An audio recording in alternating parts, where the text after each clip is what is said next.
Être roi, c'est quoi? C'est ce que je viens de vous dire. C'est toute une fonction. C'est un job, mes amis. En fait, quand on te le donne, on ne pense pas que tu vas te barrer. Il y a un cahier des charges du job. Il y a une description détaillée du job. Par exemple, les guerres de l'Éternel.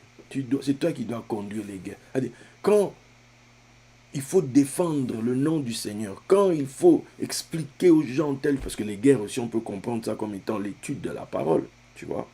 Tu dois gérer ça. Quand il faut expliquer des choses, quand il faut aller dans des endroits, quand il faut juger le peuple, c'est-à-dire instruire, séparer les choses, expliquer, investir pour faire des séminaires, investir pour rassembler les gens dans telle ville, tel jour. Ce que Papa Cyrullo faisait. Il prend son jet, aujourd'hui dans telle ville, demain dans telle autre ville, le jour d'après dans un autre pays, le jour d'après dans un autre pays, et il peut avoir quitté chez lui, et il est comme ça à l'extérieur pendant 2 mois. Il rentre chez lui juste, je sais pas, une semaine et il est reparti pour une autre tournée dans un autre coin du pays. Il y a des réunions qui l'attendent, etc. Pourquoi? Il fait son job. Et maintenant, parce que tu as le job, tu t'organises pour inclure dans ton planning maintenant des temps où tu as besoin de souffler. Il faut que tu te reposes pour réussir ton job. Tu te reposes pour réussir ton job, pour accomplir ta mission, parce que tu es d'abord un roi. Vous parlez à quelqu'un qui a entendu un jour son grand-père, le chef, qui était à Kinshasa, et un jour il a fait, on avait loué une maison, là, pas loin de chez nous, et il fait un rêve.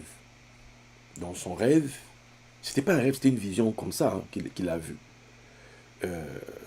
Parce qu'à un moment donné, il était dans sa chambre, et puis il a vu comme une vapeur, comme une nuée comme ça qui remplissait l'endroit. C'était maintenant en esprit qu'il voyait. Et il disait que la maison est devenue totalement lourde, et puis il a vu des gens, des autorités en fait, entrer dans la pièce, et qui lui ont dit, qu'as-tu fait avec le pouvoir qu'on t'a donné? Qu'as-tu fait avec le pouvoir qu'on t'a donné? Ils l'ont jugé parce qu'il n'avait pas accompli sa mission convenablement. Parce que mon grand-père, pendant un temps, il vivait au Congo. Hein. Et quand il vivait au Congo, tous les week-ends, pratiquement, les gens de son clan, les gens, ils venaient à la maison. Ils avaient des problèmes, c'est lui qui les réglait, un peu comme Moïse. Et puis un jour, il en a eu marre. Il en a dit, non, sincèrement, c'est là il a dit, non, ces Africains, ces Africains. Ah, grand-père, non. Il dit, ces Africains, c'est pas possible. Moi, non, Il est parti. Non, il est parti. Il a dit, non, non. Il est revenu pour lui. Tu vois? Et c'est là, en fait, on l'a jugé. On l'a jugé. On lui a dit, quand t'a donné le pouvoir, tu en as fait quoi? Mes amis, c'est là que je vous emmène. Hein. En tout cas, c'est là où moi je vais. C'est quand Jésus qui dit aux gens, vous recevrez une puissance. Vous serez mes témoins. Donc la puissance là, c'est pour témoigner. La puissance là, c'est pour prouver. En fait, on doit pouvoir dire que non, elle fait le job. Il fait le job. C'est pas pour... tu vas vivre... Non. Pas ta vie à toi, elle est finie en fait. On te donne une nouvelle vie. Et tu dois maintenant, comme on dit, soyez transformé par le renouvellement de l'intelligence. De la même manière que tu avais cette vie, la vie d'avant, là, où tu avais trouvé des façons de vivre, où tu trouvais comment tu te reposes, comment tu fais ceci, etc. Ben, tout ce temps, c'est pour que tu puisses intégrer le nouveau job et maintenant savoir comment tu vas le faire, comment tu vas vivre dedans. Parce que tu dois trouver la manière de vivre. Moi, un jour, je me suis posé dans la chambre. Bon, comment je dois faire le ministère? C'est pas possible. Comment? Qu'est-ce que je sais faire? Comment je peux faire? Comment je peux le vivre? C'est comme ça que petit à petit, que j'ai compris que pour moi, c'était pas en tout cas dans le format tel que c'était, une église, là, on est là tous les dimanches, on est là mercredi, on est là jeudi, on est là lundi, on est là tout. Non, ça c'est pas comme ça que je suis, c'est pas, je sens pas que pour moi c'est comme ça. L'huile qui est en moi, ce qui m'a été donné, je ne sens pas que c'est comme ça. Alors si c'est pas comme ça, je dois fonctionner comment? C'est là maintenant, mais non, mais regarde. Tu es un organisateur. Depuis que tes gamins t'organisent des événements, tu fais ceci, tu fais cela. Toi, tu vas fonctionner comme ça. Ça va être l'école, et ça va être des moments, à telle période, tu vas rassembler les gens, à telle période, etc. Ah, ça a pris une forme que moi, ça va être comme ça. À côté de ça, on va développer le truc, l'école, les livres, les ceci, etc. Bref, quand je vais aux États-Unis, je vois Papa Cerullo, comment il fonctionne. J'ai vu comment j'étais allé voir le domaine de cet autre homme de Dieu, Murdoch, etc. Donc, tu vois que pour moi, j'ai vu que c'est une base. Comme à cet endroit, on veille qu'à une seule chose, que notre soleil, que notre lumière brille. On fait briller la lumière par tous les outils possibles. Et la lumière se travaille elle-même. La lumière part. Les gens vont voir les vidéos, vont pas les voir. Les gens vont, etc. La lumière, elle part. On développe ça. Les guerres de l'Éternel. Cette parole doit avancer. Cette parole... Donc, moi, en fait, c'est comme ça que je réfléchis. Pour moi, ce n'est pas assez de me dire, j'ai payé mon loyer, je suis tranquille. Non. Il y a même des fois où mon loyer n'est pas payé. Pourquoi? Parce que, plutôt que de le payer, il fallait plutôt investir dans le voyage, faire ceci pour que la parole aille. Salomon a d'abord bâti la maison de Dieu. Et la sienne, ça a pris... La maison de Dieu a fait 7 ans. La sienne, ça fait 13 ans. Je ne cours pas d'abord après moi, non. Je cours après l'accomplissement. On m'a amené ici pour faire telle chose. Donc j'intègre que mon utilité ici, c'est ça. Tant que je suis utile, je suis vivant. Ouh, je suis là, je suis là. Je suis là, les amis. Ouais. Pourquoi? Je suis utile. Le jour où tu n'es plus utile, tu peux dire au revoir aux gens. Tu vois? Vous devez vous poser les bonnes questions. Vous devez comprendre ces choses, mes amis. Un roi, c'est-à-dire qu'il y a un cahier des charges, il y a un job. Voilà. Numéro 1, telle chose. Numéro 2. C'est pour ça que tu es là. Tant que tu respectes ça, ça va. Mais il n'y a pas un moment. Mais si, toi aussi. Qui mange à l'hôtel, qui sert à l'hôtel, mange à l'hôtel. Tu vois? C'est à cause de ces fonctions-ci, là, qu'il y a la gloire qui va avec, il y a les belles voitures, les belles maisons, les ceci. C'est à cause du job. Il y a la thune, il y a ceci, il y a les moyens qui viennent à cause du job. Tu vois? Si tu ne comprends pas le Christ en toi, c'est quoi son job? Tu vas commencer en fait à courir en mode grand écart, qui peut finir en écartèlement. Hein? Un cheval là-bas, un cheval là-bas, puis on tape. Et puis, cac, c'est fini. Tu vois? Ben, tu sais pas en fait. You don't know. J'espère que ça, c'est intégré par rapport au job, le travail à faire. Tu vois? Tu es là pour apprendre à régner. On t'apprend ça comment? On te donne des clés comment? Il y a un mot qu'on retrouve dans Genèse 1,18 quand on dit les luminaires qui doivent dominer sur le jour, dominer sur la nuit. Le mot qu'on emploie là en hébreu, c'est machal. Ce mot machal, vous le trouvez dans Genèse 1,18, les luminaires pour dominer. Tu vois, ce mot machal signifie aussi proverbe. Dans Proverbe 1,6. Tu vois, des paroles qui sont, voilà, qui qui n'ont pas le sens apparent. Maintenant, il faut connaître ça, les secrets, il faut leur interprétation, etc. Proverbe 1,6. Donc, d'où maintenant on va te donner, quand Jésus parle, et puis il va dire à ses apôtres dans Matthieu 13, ça ne leur a pas été donné de connaître les mystères du royaume. Ça ne leur a pas été donné. Ah!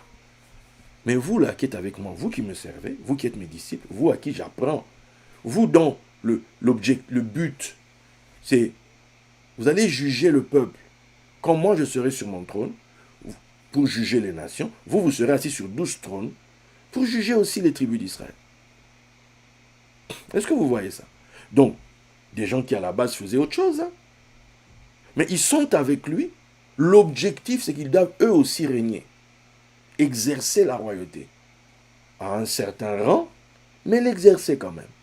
Peut-être qu'ils seront juges de 10, peut-être que tu seras juge de 50, peut-être que tu seras juge de 100, peut-être que tu seras juge de 1000, peut-être que tu seras établi sur une ville, peut-être que tu seras établi sur 5 villes, peut-être sur 10 villes. Il y a des gens qui ont été établis sur une décapole, 10 villes. C'est lui qui juge les 10 villes-là. Quand des choses doivent arriver à ces 10 villes-là, c'est lui, ça sort de sa bouche. Si lui dit oui, ça passe. S'il dit non, ça ne passe pas. Est-ce que vous vous rendez compte du monde dans lequel vous êtes? Vous pensez que vous êtes tout seul à la maison, vous décidez. Non, hein? Ah non! Vous n'êtes pas tout seul à décider chez vous. Il y a des gens qui sont plus élevés que vous, qui sont assis dans un bureau et qui décident que dans la rue, là, on va faire un métro, ou bien on va faire un tramway. Et puis quand tu sors de chez toi, la route est bloquée. Mais c'est quoi ça? Non, non, quelqu'un quelque part a décidé que dans ta rue, désormais, il y aura le tram. La rue qui allait dans les deux sens, subitement, va dans un seul sens. Pendant les travaux, tantôt c'est dans ce sens, pendant les travaux, tantôt c'est dans l'autre sens. Donc, c'est grand cafouillage dans le quartier. Parce que quelqu'un dans un bureau a décidé ça. Tu ne le connais pas, mais il a foutu le bordel dans vos vies. Pendant une période. Nous, là, on habitait ici, ils ont décidé qu'il fallait refaire les appartements. Ok? Et puis, il y avait un autre immeuble. Je ne sais pas l'état de l'immeuble, il faut le détruire. Ils ont décidé qu'à la place, ils vont construire 2 autres immeubles neufs. Depuis là, les travaux ont commencé. Aujourd'hui, c'était l'arrivée des mastodontes de machines. C'est aujourd'hui, c'est arrivé. Donc, on imagine bien que le bruit va commencer. Est-ce que vous voyez ce que je veux dire? Allez, il y a des gens qui décident à votre place. Maintenant, vous devez vous adapter. Soit, vous aussi, vous montez plus haut pour pouvoir aménager des choses d'une certaine manière. Bon, maintenant, quand tu montes comme ça, ce n'est pas juste pour toi. Plus tu montes, plus ton regard couvre. Vous savez, quand vous prenez l'avion, quand vous êtes en bas, vous ne voyez que là où vous êtes, vous n'avez de la maîtrise que pour là où vous êtes. Mais plus vous montez, plus votre regard couvre une plus large superficie. Donc, vous devenez le juge d'un plus grand nombre de personnes. À ce moment-là, vous ne devez pas juste penser à vous. Vous devez savoir que les décisions que vous prenez, ça va impliquer plein de personnes. Ça va impliquer plein de personnes. Vous voyez? Machal, tu es formé par la compréhension des proverbes pour régner. Tu es formé par la compréhension des secrets du royaume pour devenir la personne qui va exercer le royaume. Quand vous lisez Matthieu 16, dans Matthieu 16, vous allez voir l'endroit où on dit « Je te donnerai les clés du royaume des cieux. Ce que tu liras sur la terre sera lié dans le ciel. Ce que tu délieras sur la terre sera délié dans le ciel. » Tu vois? Assur et les attire. Donc, tu as ce qui est permis et ce qui est interdit. Ok. Donc, mais maintenant, ce verset, moi j'ai entendu Papa Cérulon en parler il y a quelque temps ici, dans les vidéos que je vous ai dites là. J'ai été choqué. Je n'avais jamais vu ça comme ça. Et là, je viens de voir que l'apôtre Mike Petro dit la même chose. Le verset, on le lit mal. Tel qu'il est écrit à la base, c'est pas ça. Tel qu'il est écrit, c'est quoi? Matthieu 16. Suivez, hein? On parle des codes.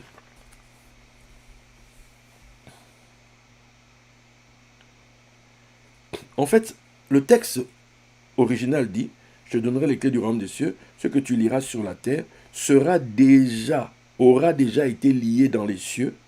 Ce que tu délieras sur la terre aura déjà été délié dans les cieux. » Ça n'a rien à voir. Ça n'a rien à voir, mes amis. Donc, ce que tu liras aura déjà été lié dans le ciel. Ce que tu délieras aura déjà été délié. Mais comment je sais ça? Comment je sais? Oui, tu vois, si tu ne comprends pas ça comme ça, tu passes à côté.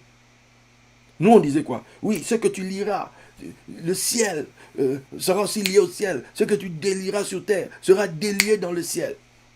Donc, on se dit qu'on a un pouvoir énorme, énorme, énorme. C'est toi qui décides. Et puis, le jour où tu décides de l'exercer, ça ne se passe pas. Tu dis, mais il y a un problème.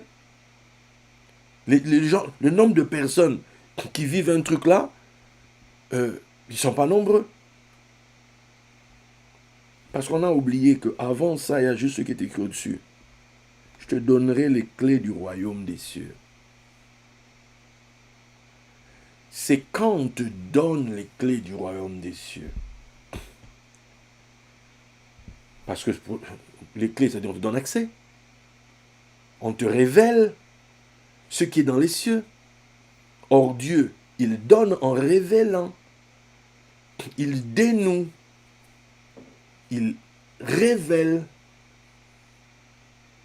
Vous voyez ce que je suis en train de dire? C'est quand Dieu te révèle les secrets, c'est-à-dire qu'il ôte les scellés. C'était fermé dans le ciel. Maintenant, il te le donne. Alors, c'est parce que maintenant, tu connais ce qui est délié dans les cieux, au travers de ce qui t'a été donné, que maintenant tu peux parler sur terre.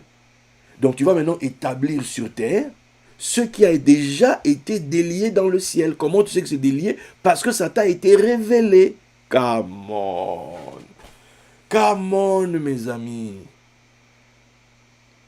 C'est pas juste quelqu'un se lève un matin, moi j'ai décidé que, donc à partir d'aujourd'hui, combien de gens ont dit ça et quels sont les résultats? Quels sont les résultats? Parce que là-bas, c'est des tentatives fondées sur une mauvaise interprétation du texte. Je vais te donner les clés du royaume. Ça signifie, je vais ouvrir, je vais te révéler, je vais te dévoiler ce qui était encore scellé. Tu dis, que dit le texte? Il a vu le livre. Le livre était scellé, non? De 7 sceaux. Personne pour l'ouvrir et lire ce qui est à l'intérieur. Non, quelqu'un est allé, a ouvert. Donc, on a ôté les scellés. On a donné les clés du royaume des cieux. On a ouvert, on t'a donné accès dans les cieux. Alors, ce qui est ouvert dans les cieux, désormais, puisqu'on a libéré la chose, désormais, toi sur terre, tout ce que tu as à faire, c'est d'appliquer sur terre ce qui a déjà été appliqué dans le ciel. Ce qu'on t'a révélé dans les cieux, maintenant tu le libères sur la terre. Le ciel est déjà avec toi en fait. Tu n'es pas en train de demander, s'il vous plaît les gars, non. Tu sais déjà qu'on t'a déjà donné, parce qu'on te l'a révélé. Maintenant, c'est toi maintenant qui répands ça sur la terre.